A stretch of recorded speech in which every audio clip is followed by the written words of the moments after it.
अस्सलाम वालेकुम। क्या हाल है बच्चों? उम्मीद है आप लोग सब खैरियत से होंगे।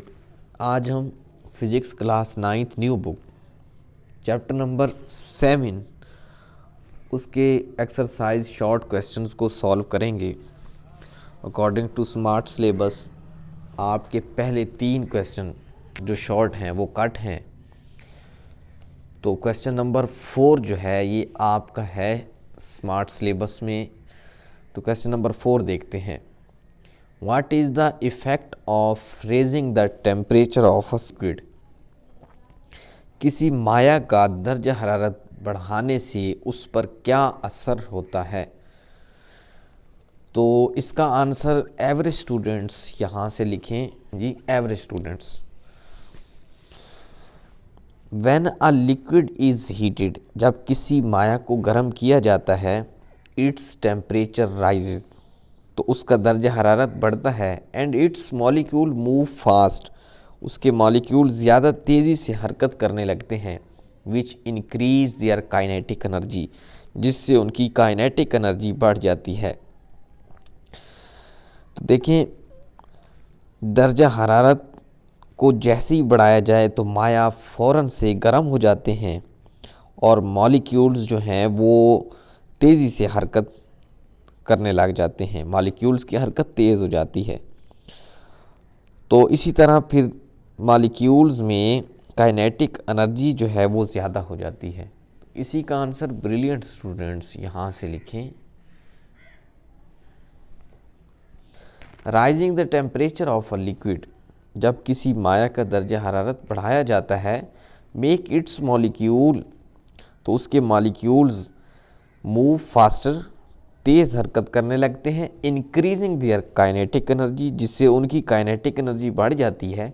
This causes the liquid to expand, flow more easily, आसानी से फ्लो करता है, बहता है। Evaporate faster and sometimes boil, जल्द बुखारात बनाता है और बाद औक़ात उबल भी सकता है। देखें, मॉलिक्यूल्स की हरकत अगर तेज़ हो गई है तो इसका मतलब काइनेटिक एनर्जी बढ़ गई है। तो मॉलिक्यूल ज़्यादा तेज़ी से जब हरकत करते हैं तो उनकी काइनेटिक एनर्जी बढ़ जाती है। और जैसे ही माया जो है वो थोड़ा सा फैलेगा, एक्सपेंड हो जाएगा, तो वो हल्का हो जाता है, तो उसकी डेंसिटी जो है वो कम हो जाएगी और माया ज़्यादा आसानी से फ्लो करता है जी। Next question number 5, what is meant by temperature of a body, किसी जिस्म के दर्जा हरारत से क्या मुराद है? क्वेश्चन नंबर 5, इसका आंसर देखते हैं यहाँ से। द डिग्री ऑफ हॉटनेस और coolness of a body is called temperature, किसी जिस्म की गर्मी या उसकी सर्दी का दर्जा जो है, डिग्री जो है, उसको कहते हैं टेम्परेचर। किसी जिस्म की गर्मी या सर्दी का जो दर्जा है उसको दर्जा हरारत कहते हैं। फॉर एग्ज़ाम्पल, गर्मी या सर्दी, हॉटनेस या कूलनेस, गर्मी या सर्दी का दर्जे का मतलब ये है कि हमें बताता है कि जिस्म कितना गर्म है या कितना सर्द है। इसी मिकदार को साइंस में टेम्परेचर कहते हैं। और टेम्परेचर का यूनिट क्या होता है जी? केल्विन। ये आप साथ लिख लें। नेक्स्ट क्वेश्चन देखते हैं।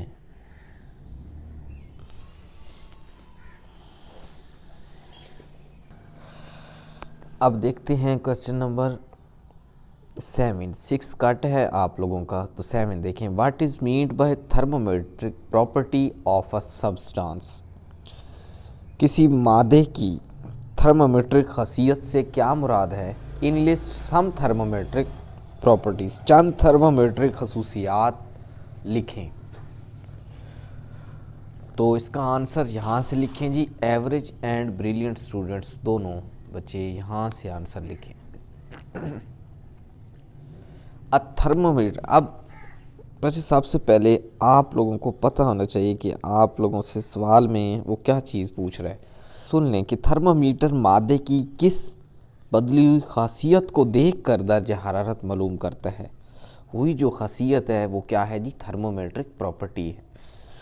देखिए, जब किसी चीज़ को गर्म या ठंडा किया जाता है तो उसमें कोई ना कोई तब्दीली आती है।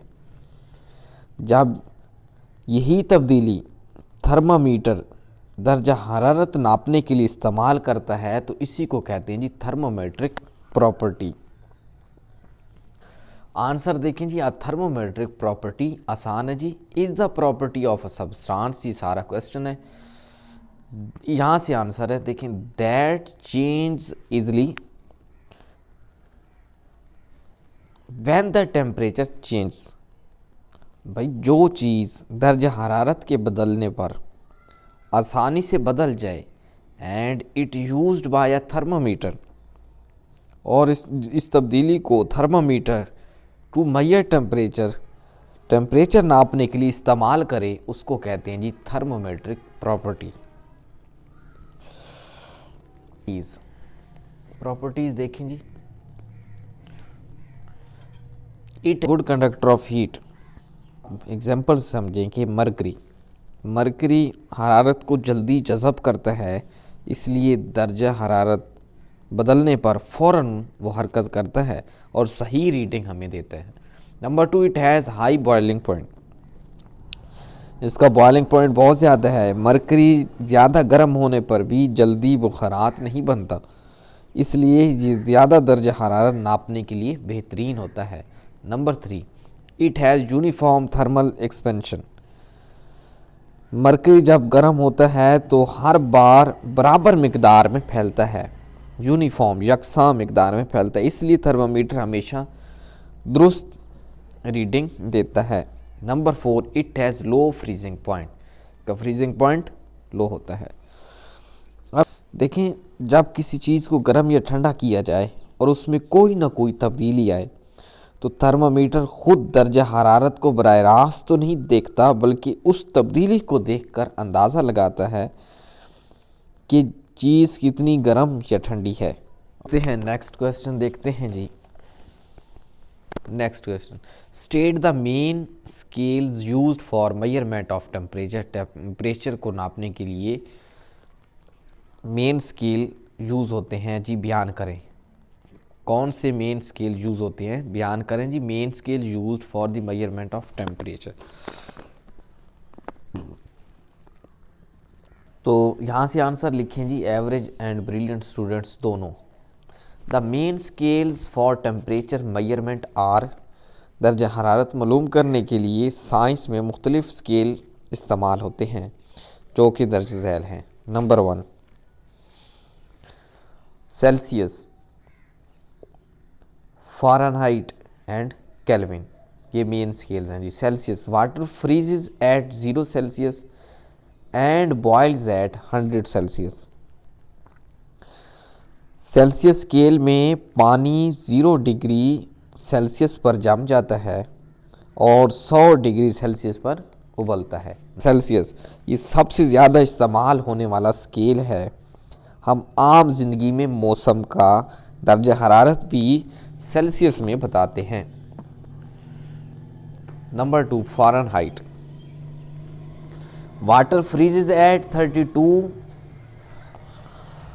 Degree Fahrenheit and boils at 212 degree Fahrenheit. Fahrenheit scale में पानी 32 डिग्री फ़ारेनहाइट पर जम जाता है और 212 डिग्री फ़ारेनहाइट पर उबलता है। तो इसका मतलब ये जो 0 सेल्सियस है, 0 सेल्सियस किसके इक्वल है जी, 32 फ़ारेनहाइट के, और ये जो 100 सेल्सियस है ये 212 फ़ारेनहाइट के इक्वल ही है। ये जो है फ़ारेनहाइट, ये स्केल ज़्यादातर अमेरिका वगैरह में इस्तेमाल होता है, ये scale Fahrenheit. Kelvin, water freezes at 273.15 Kelvin and boils at 373.15 Kelvin. Kelvin scale में पानी 273.15 केल्विन पर जम जाता है। इसका मतलब 0 सेल्सियस किसके equal, 273.15 Kelvin and boils at 373.15 Kelvin, और पानी 373.15 केल्विन पर उबलता है। ये केल्विन साइंसी स्केल है, इसमें डिग्री नहीं लगाई जाती। ये बच्चे ज़्यादातर फिज़िक्स और केमिस्ट्री में इस्तेमाल होता है। अब नेक्स्ट देखते हैं जी।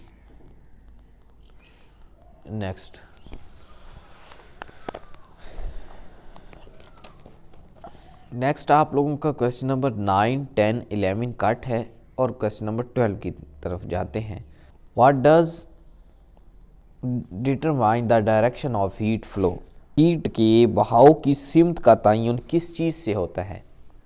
हीट के बहाव की सिमत का तयन किस चीज़ से होता है? तो इसी का आंसर ब्रिलियंट स्टूडेंट्स यहाँ से लिखें, एवरेज स्टूडेंट्स के लिए भी लिखा हुआ है।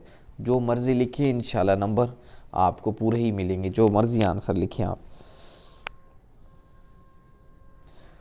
The direction of heat flow is determined by temperature differences.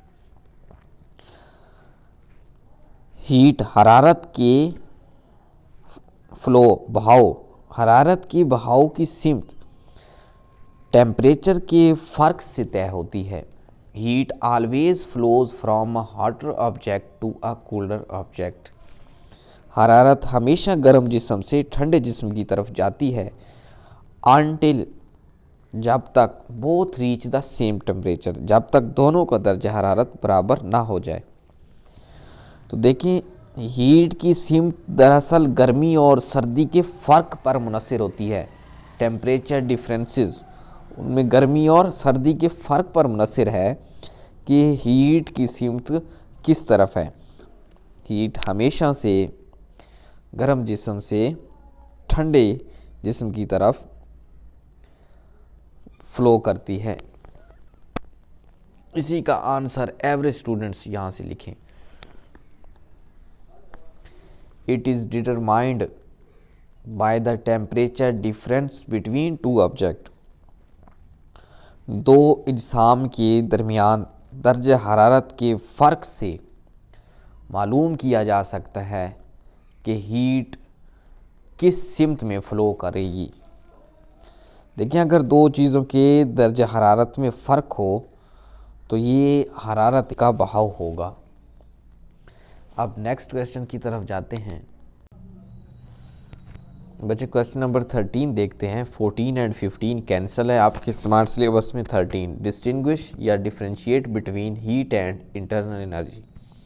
Heat, इस तरह हीट एंड इंटरनल एनर्जी लिख लेना है। ये ब्रिलियंट स्टूडेंट्स इसको लिखें, बेशक एवरेज भी याद कर लें, आसान है। डिफाइन दोनों तरफ।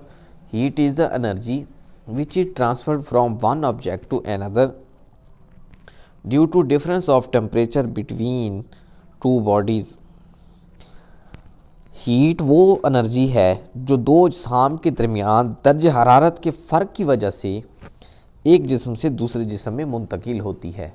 तो दो जिस्म के दरमियान फ़र्क का मतलब ये है कि अगर एक जिस्म ठंडा है और एक है गर्म चीज़ है, वो खुद ब खुद ठंडी चीज़ की तरफ जाती है। इसी मुंतकिल होने वाली एनर्जी को हीट कहते हैं। तो इसकी डेफिनेशन देखें। The sum of kinetic and potential energy of the molecules of an object is called its internal energy. किसी जिस्म के मॉलिक्यूल की काइनेटिक एनर्जी और पोटेंशियल एनर्जी के मजमूए को उसकी इंटरनल एनर्जी कहा जाता है।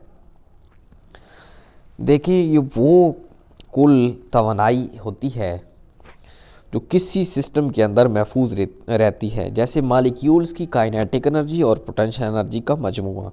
ये तवानाई जिस्म के अंदर मौजूद होती है, बाहर नहीं जा रही होती। तो देखिए, काइनेटिक एनर्जी क्या हुई, मॉलिक्यूल्स हमेशा से हरकत करते हैं, जितनी ज़्यादा हरकत करेंगे उतनी काइनेटिक एनर्जी ज़्यादा होगी। पोटेंशियल एनर्जी क्या होगी, मॉलिक्यूल्स एक दूसरे के करीब या दूर होते हैं, उनकी पोजीशन की वजह से जो तवानाई होती है वो पोटेंशियल एनर्जी कहलाती है। अब नंबर 2 पे आपने हीट में हेडिंग देनी है नेचर, और इधर भी इंटरनल एनर्जी में भी नेचर। भाई क्या नेचर है जी? Energy in transit, not stored. Heat एक जिस्म से दूसरे जिस्म में जाती रहती है, किसी जिस्म के अंदर महफूज नहीं रहती। इसकी नेचर क्या है जी, स्टोर्ड एनर्जी। ये सिस्टम के अंदर महफूज रहती है और कहीं मुंतकिल नहीं हो रही होती। इसका सिंबल है जी कैपिटल क्यू और इंटरनल एनर्जी का सिंबल है जी कैपिटल यू। इसी क्वेश्चन का आंसर एवरेज स्टूडेंट्स लिखें। हीट और इंटरनल एनर्जी में आपने फ़र्क बताना है। Heat is the energy transferred due to temperature differences from one object to another. Heat वो एनर्जी है जो दर्जा हरारत के फ़र्क की वजह से एक जिस्म से दूसरे जिस्म में मुंतकिल होती है। जैसे अगर कोई गर्म जिस्म है तो वो ठंडे की तरफ जाने की कोशिश करता है। अब देखते हैं जी internal energy. Internal energy is the total energy stored with in a system. Internal energy वो कुल एनर्जी है जो किसी सिस्टम के अंदर महफूज रहती है। जैसे कि आप ब्रैकेट में लिख लें sum of molecular kinetic energy, potential energy. Molecules की काइनेटिक एनर्जी और पोटेंशियल एनर्जी का मजमूआ, ये जिस्म के अंदर महफूज होती है, बाहर नहीं जा रही होती, इसको इंटरनल एनर्जी कहते हैं। जैसे मिसाल के तौर पर अगर किसी डिब्बे को बंद करें तो उसके अंदर मौजूद तवानाई बाहर नहीं जा रही, वो तवानाई इंटरनल एनर्जी कहलाती है। तो उम्मीद है आप लोगों को हमारी आज की वीडियो पसंद आई होगी। अगर हमारी आज की वीडियो पसंद आई है तो लाइक ज़रूर करें और हमारा चैनल सब्सक्राइब करें। ओके, अल्लाह हाफ़िज़।